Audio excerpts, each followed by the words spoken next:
నాన్నగారు news paper ఏంటి ఎంత పొద్దున్న లేచానన్న మీరేగా చెప్పారు పొద్దున్న మటలు లేగాలని.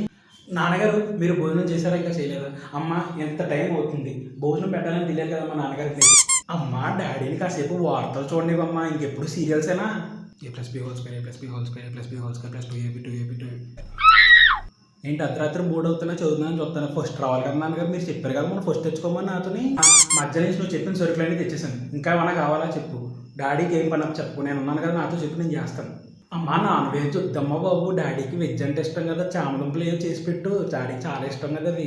అమ్మ రేపు వ్రతం అని చెప్పావు కదా, మొత్తం ఇల్లంతా దులిపేశాను, ఇంకేమైనా దులపాలా చెప్పి మొత్తం దులిపేస్తాను. మళ్ళీ ఇప్పుడే చెప్పకు. నాన్నగారు మీరు చెప్పిన పనులన్నీ చేసేసాను. ఏం లేదండి, ఫ్రెండ్స్ అందరూ కలిపి గోవా ట్రిప్ అనుకుంటున్నాం. ఒక 20,000 ఇస్తే వెళ్ళిపోతాను. ఏంటి గోవాకి 20,000? సరే నేను నీకు లెక్క అడుగుతాను, చెప్తావా? మీరు లెక్క అడగడం నేను చెప్పకపోవడమా? అందరూ నన్ను ఏమంటారో తెలుసా అమ్మా, రామానుజానికి తమ్ముడు అని అంటారు. మీరు లెక్క అడగ నేను చెప్పకపోతే అప్పుడు అడగండి. మొన్న శేఖర్